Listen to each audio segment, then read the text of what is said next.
Hello everyone. आज हम बात करेंगे पावर इंफ्रास्ट्रक्चर, स्पेशलिटी केमिकल्स और एक्सपोर्ट लेड मैन्युफैक्चरिंग की थीम पर बेस्ड 5 कंपनीज जिसने फाइनेंशियल ईयर 26 में इन्वेस्टर्स का ध्यान खींचा है। तो 5 high growth small cap stocks in India. आज हम बात करेंगे rail transrail lighting, Chemcrux enterprises, Himadri speciality chemicals, Star Delta transformers और ट्रांसफॉर्मर्स एंड रेक्टिफायर्स इंडिया की। देखेंगे Q4 results, revenue growth, profit growth, future prospects और क्या इनमें अभी भी वेल्थ क्रिएशन की पोटेंशियल है। तो आप प्लीज़ हमारे साथ वीडियो के अंत तक बने रहें और इन 5 शेयर्स को हम लोग देखेंगे कि इसमें क्या अभी बाइंग प्रोस्पेक्ट्स है या नहीं।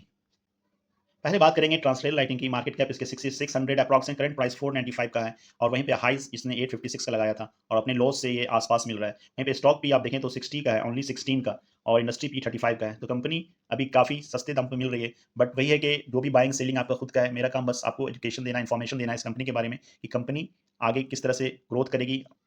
आप देखें कि कंपनी की इंट्रिंसिक वैल्यू 916 है और वहीं पे आरओसी वगैरह देखें, सभी ज़बरदस्त है। 20 और 30 का अप्रॉक्स है। अपने कैपिटल पे कंपनी अच्छा खासा अर्न कर पा रही है।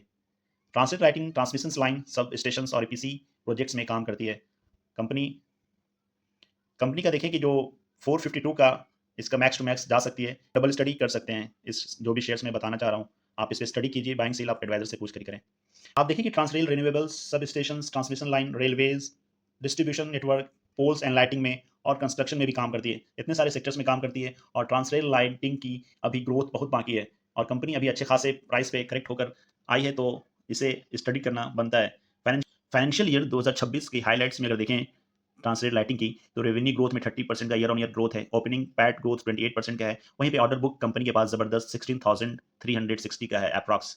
तो 16,000 करोड़ के ऑर्डर बुक के साथ कंपनी अभी अच्छे खासे प्राइस करेक्ट होकर आई है, जो आपको अप्रॉक्स हाफ पी पे मिल रही है। हालांकि कंपनी पूरा फाइनेंशियल 26 में काफी स्ट्रांग रहा। ह्यूज ऑर्डर बुक जो नेक्स्ट 2-3 ईयर्स की रेवेन्यू विजिबिलिटी को देता है। सिर्फ net profit year on year देखें, मार्च का तो 100 है, उसके बाद 127 हो गया, उसके बाद ये 96 है। इस वजह कर कंपनी अभी आपको करेक्ट होकर मिली है। But in the long run may be you will get the good. I mean आपको जो उम्मीद है कि क्योंकि भारत को अभी बहुत ग्रो करना है और ट्रांसरेल लाइटिंग की जो काम है ट्रांसमिशन में, वो बहुत ज़्यादा बाकी है। अभी सेमीकंडक्टर, एआई, इन सब की बात हो रही है, तो उसकी वजह कर ये कंपनी में अभी ग्रोथ बाकी बची हुई है। इंडिया पावर ट्रांसमिशन कैपेक्स का बूम होगा, रिन्यूएबल एनर्जी इंटीग्रेशन और इंटरनेशनल ईपीसी अपॉर्चुनिटीज, इस वजह कर इसमें काम बचा हुआ है। बात करें केमक्रक्स इंटरप्राइजेस की, तो इसके मार्केट कैप देखिए 135 करोड़ का है, करंट प्राइस 91 का है। हाईज 195 से कम होकर ये अभी 91 पे मिल रही है आपको और इसके पी 35 के अप्रॉक्स है। वहीं पे इंडस्ट्री पी 29 का है। तो अभी इसे और अगर ये और करेक्ट होता है तो अच्छी बात है, क्योंकि एक छोटी मार्केट कैप वाली कंपनी है, very high risk high factor वाली बात है। फेस वैल्यू अभी 10 का है, इतनी छोटी कंपनी है और ये डिविडेंड देती है, ये बहुत बड़ी बात है कंपनी के लिए। आरओसी कुछ ज़्यादा नहीं है क्योंकि छोटी कंपनी है। हालांकि प्लेज नहीं है कंपनी में, डेट भी मैनेजेबल है, 0.45 है, हाफ से कम है और प्रमोटर्स होल्डिंग में अच्छा खासा है। Chemtex bromine based speciality chemicals बनाती है और एक्सपोर्ट पर फोकस करती है। कंपनी के अगर आप मार्जिन देखें तो अभी मार्जिन ऑपरेटिंग प्रॉफिट में ग्रोथ आया है और ये भी 2 करोड़ से बढ़कर 4.18 लाख का हुआ है, 4 करोड़ 18 लाख का। तो कंपनी के सेल्स में भी अगर हम देखें तो इस तरह से ग्रोथ है और ऑपरेटिंग प्रॉफिट में भी ग्रोथ है। तो इन द लॉन्ग रन ये छोटी कंपनी है, हाई रिस्क हाई फैक्टर है, आप थोड़े थोड़े करके एसआईपी कर सकते हैं। वहीं पे बात करें इसके क्वार्टरली प्रॉफिट की, तो क्वार्टरली प्रॉफिट जो आपको 21 लाख का, कंपनी के क्वार्टरली प्रॉफिट जो 21 लाख का हुआ करता था, वो अब बढ़कर 1 करोड़ 85 लाख का हुआ है। हालांकि पहले ईयर में इससे ज़्यादा हुआ करते थे, इसलिए कंपनी में डाउनफॉल आया, लेकिन लास्ट 1 सालों में कंपनी ने धीरे धीरे करके अपने ग्रोथ को बढ़ाया है। हाई मार्जिन स्पेशलिटी प्रोडक्ट्स है, एक्सपोर्ट ओरिएंटेड बिजनेस है, चाइना प्लस वन का थीम का बेनिफिट इसे मिल सकता है। स्मॉल साइज कंपनी है, रॉ मटेरियल्स की जो वैलेटिलिटी होती है प्राइस अप एंड डाउन में, तो कंपनी के कभी मार्जिन घट जाते हैं, कभी बढ़ जाते हैं। फ्यूचर प्रॉस्पेक्ट्स इसका अगर देखें तो स्पेशलिटी केमिकल एक्सपोर्ट्स एक्सेलरेट होते हैं तो कंपनी का ग्रोथ साइकिल काफ़ी स्ट्रांग हो सकता है। बात करते हैं तीसरी कंपनी की, हिमाद्री स्पेशलिटी केमिकल। ये company carbon materials, speciality carbon black और बैटरी मटेरियल सेगमेंट में काम करती है। फाइनेंशियल ईयर 26 की बात करें तो रेवेन्यू 1288 करोड़ का है और ईयर ऑन ईयर ग्रोथ जो है 13% का है। वहीं पे पैट इसके 208 करोड़ के हैं और 33% ग्रोथ ईयर ऑन ईयर है और पीबीटी 268 करोड़ का है और 19% ग्रोथ ईयर ऑन ईयर है। कंपनी के फाइनेंशियल ईयर में मेजर ट्रिगर ये है कि कंपनी ने lithium ion battery anode material facility start की है और फ्यूचर प्रॉस्पेक्ट्स इस कंपनी में ज़बरदस्त है। वहीं पे मार्केट कैप की बात करें, वहीं पे कंपनी की मार्केट कैप 30,000 करोड़ की। आप देखें कि 5 साल पहले यही हिमाद्री स्पेशलिटी 1745 करोड़ रुपए की मार्केट कैप थी, जो 5 सालों में इसका इतना अच्छा खासा ग्रोथ हो गया कंपनी का। तो कंपनी एक फ्यूचर प्रॉस्पेक्ट्स है, आप इसमें धीरे धीरे एसआईपी कर सकते हैं, but again you have to double study. मैं बाइंग सेलिंग के नहीं कह रहा हूँ, बट आप डबल स्टडी करें कंपनी, क्योंकि इस मार्केट कैप से लेकर 30,000 करोड़ तक मार्केट कैप पहुंच गई है कंपनी की। 604 अभी करंट प्राइस है, जो अपने हाइस के आसपास है, क्योंकि इसके रिजल्ट अच्छे हैं। पी 40 का है, मैनेजेबल है, क्योंकि 47 इसका इंडस्ट्री पी है और आरओसी वगैरह ज़बरदस्त हैं। फेस वैल्यू 1 का है और प्रमोटर्स होल्डिंग 50% के साथ बने हुए हैं। एक हाईली डिमांडिंग है और पिछले कुछ समय में कंपनी ने अच्छा खासा रिटर्न दिया है। नेट प्रॉफिट की अगर बात करें तो कंपनी देखें कि 101 करोड़ की प्रॉफिट देने वाली है, अभी कंपनी 200 अप्रॉक्स 200 प्लस करोड़ का प्रॉफिट दे रही है। फ्यूचर प्रॉस्पेक्ट्स ये है कि ईवी बैटरी इकोसिस्टम पे काम करती है। एनर्जी स्टोरेज डिमांड अभी पूरी दुनिया में है, खासतौर से भारत इसमें अग्रणी भूमिका निभा रहा है और इम्पोर्ट्स सब्स्टिट्यूशन अपॉर्चुनिटी मिल सकता है चाइना का। और इस लिस्ट का स्ट्रॉन्गेस्ट बिजनेस मॉडल है, लॉन्ग टर्म कंपाउंडर बन सकता है अगर आप। कंपनी पिछले 10 सालों से 40% के साथ ग्रोथ कर रही है, 5 सालों से 64%, यानी कि हर साल आपके पैसे 64% के साथ ग्रोथ कर रहा है। ये हिमाद्री स्पेशलिटी इसलिए एक लॉन्ग टर्म कंपाउंडर बन सकता है, आप इसमें अगर डबल स्टडी करें तो। उसके बाद बात करते हैं स्टार डेल्टा ट्रांसफार्मर की। ट्रांसफार्मर पावर मैन्युफैक्चरिंग बिजनेस में है ये। पावर डिमांड की बूम है, डिस्ट्रीब्यूशन नेटवर्क एक्सपेंशंस और गवर्नमेंट इंफ्रास्ट्रक्चर की जो स्पेंडिंग है, और जो भी अभी हमारा ध्यान एनर्जी के ऊपर है, और खास तौर से एआई छोटी मार्केट कैप वाली कंपनी जो ट्रांसफार्मर बनाती है, 187 करोड़ का मार्केट कैप है। आप प्राइस देखेंगे तो आपको लगेगा कि 187 वाली की प्राइस 623 की है, ये 820 तक गया था। ये हाईली डिमांडिंग जो प्रॉस्पेक्ट्स अभी चल रहा है इंडिया में एनर्जी के लिए, वो उसकी बुक वैल्यू आप देखेंगे 321 की ज़बरदस्त है। स्टॉक पी 15.6 का है, वहीं पे इंडस्ट्री पी 35.5 का है। तो अपनी इंडस्ट्री पी से कंपनी अच्छे खासे करेक्ट होकर मिल रही है। आप इसकी इंट्रिंसिक वैल्यू देखें तो 1633 का है और कंपनी का प्राइस है 623। मार्केट कैप इस कंपनी का अगर आप देखें 5 साल पहले तो सिर्फ 24 करोड़ का मार्केट कैप था। तो 24 करोड़ की मार्केट कैप वाली कंपनी आज 187 करोड़ की कंपनी बन गई है 5 सालों में।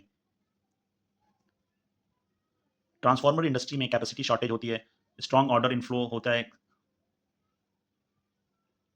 आप इसके अगर क्वार्टरली रिजल्ट देखें तो सेल्स 38 करोड़ का था, जो अप्रॉक्स आपको लगेगा मोर और लेस सेम है। 43 हुआ, 52 हुआ, अभी 46 है। वहीं पे आप कंपनी के जो है ईयर ऑन ईयर अगर आप देखें तो मार्जिन में ग्रोथ हुआ है। कंपनी में प्रॉफिट की बात करें तो ईयर ऑन ईयर 2 करोड़ का जो था वो 3 करोड़ का हो गया, और अब 4 साढ़े 4 करोड़ के अप्रॉक्स कंपनी के प्रॉफिट स्टार डेल्टा ट्रांसफार्मर के मिल रहे हैं, जो एक छोटे मार्केट कैप वाली कंपनी है जो अच्छा खासा परफॉर्मेंस दे रही है और ये फ्यूचरिस्टिक सेक्टर में है, ट्रांसफार्मर बना रही है। आने वाले दिनों में ट्रांसफार्मर का एनर्जी सेक्टर के लिए ट्रांसफार्मर का बहुत ज़्यादा ही यूज़ होता है, और इसलिए आप देखेंगे पिछले 3-4 सालों में बहुत सारी ट्रांसफार्मर वाली, अगर इस कंपनी को देखें ट्रांसफार्मर रेक्टिफायर्स को, तो 10,000 9,000 करोड़ के आसपास की कंपनी जो 311 पे मिल रही है। 579 का इसका हाई था, बुक वैल्यू 50 का है, और वहीं पे आप स्टॉक पी देखें तो 35 का है स्टॉक पी, जो अपने स्टॉक पी से इंडस्ट्री पी अप्रॉक्स सेम है। और वहीं पे आरओसी आरओई वगैरह ज़बरदस्त है। 200 करोड़ वाली कंपनी जो 5 साल पहले थी, वो आज 10,000 करोड़ वाली कंपनी। 5 साल पहले इस कंपनी का मार्केट कैप 200 करोड़ का हुआ करता था, जो बढ़कर अभी 9,95 करोड़ की हो चुकी है। तो कंपनी में ज़बरदस्त ग्रोथ दिया है, अपने अपने शेयर होल्डर को ज़बरदस्त पैसे बना कर दिए है कंपनी। आप देखें तो इसके पीई जो है इंडस्ट्री पी से सेम है, और डेट टू इक्विटी भी मैनेजेबल है, आरओसी वगैरह भी सब 20 के अप्रॉक्स है। वहीं पे अपने हाई से करेक्ट होकर के 311 में मिल रही है, और इंट्रिंसिक वैल्यू कंपनी का 192 का है। रेवेन्यू ग्रोथ जो है कंपनी का 805 करोड़ का 18% ईयर ऑन ईयर ग्रोथ हुआ है नेट प्रॉफिट में। कंपनी के अगर क्वार्टरली रिजल्ट की बात करें तो सेल्स 156 का जो हुआ करता था, वो आपको 500, 400, 600, फिर 500, फिर 700, फिर अप्रॉक्स पौने 800 करोड़ की सेल्स क्वार्टरली वाइज कंपनी के हैं। वहीं पर अगर हम देखें तो इसके जो है ओपीएम वगैरह 14 से 13, 15, 19%, उसके बाद 15% है। तो ईयर ऑन ईयर ओपीएम में गिरावट आई है, जिस वजह कर कंपनी में अभी थोड़ा सा करेक्शन हुआ है, फिर भी कंपनी अपनी इंडस्ट्री पी के लगभग आपको मिल रही है। वहीं बात करें कंपनी के प्रॉफिट की, तो जो पहले निगेटिव हुआ करती थी, बात करें कंपनी के नेट प्रॉफिट की, तो पहले जो माइनस में हुआ करती थी वो 42 करोड़, फिर ईयर ऑन ईयर 94 करोड़, और अभी 91 करोड़। तो जब ये इस बात पर चल रही थी तो कंपनी ने ज़बरदस्त शेयर होल्डर से पैसे बना कर दिए। उसके बाद कंपनी में करेक्शन का दौर चल रहा है अभी, और आप कहें तो एक तरह से कंपनी कंसोलिडेट हो रही है। फ्यूचर प्रॉस्पेक्ट्स ये है कंपनी का कि डेटा सेंटर और रिन्यूएबल प्रोजेक्ट्स, ग्रिड मॉडर्नाइजेशंस और एक्सपोर्ट अपॉर्चुनिटीज़ की वजह कर कंपनी में अभी भी ग्रोथ अच्छा खासा बचा हुआ है।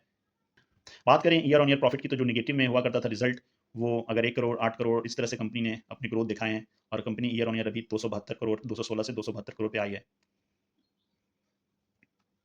एडवांटेज ये है कि इंडिया में ट्रांसफार्मर मैन्युफैक्चरिंग डिमांड हिस्टोरिकल हाइस पर है। ग्रोथ स्टोरी अभी भी स्ट्रांग है, वैल्यूएशन मॉनिटर करना होगा, और ये कंपनी अभी आपको वैल्यूएशन जो है पीज इसका इंडस्ट्री पी के अप्रॉक्स सेम है। अगर फाइनल रैंकिंग दिया जाए तो Himadri speciality best combination of growth और फ्यूचर अपॉर्चुनिटीज है इसमें। ट्रांसफार्मर रेक्टिफायर्स की बात करें तो पावर सेक्टर का बूम है, जिसका डायरेक्ट बेनिफिशियरी सेक्टर हो सकता है, और translate lighting massive order book है और स्ट्रॉन्ग विजिबिलिटी है। अभी थोड़ा सा करेक्शन पे है, लेकिन आने वाले समय में 2-3 सालों में अगर देखा जाए तो ये अच्छा खासा डबल स्टडी आप कर सकते हैं इस पे। स्टार डेल्टा ट्रांसफार्मर और केमक्रक्स इंटरप्राइजेज, ये हाई रिस्क हाई रिवार्ड वाली कंपनी है।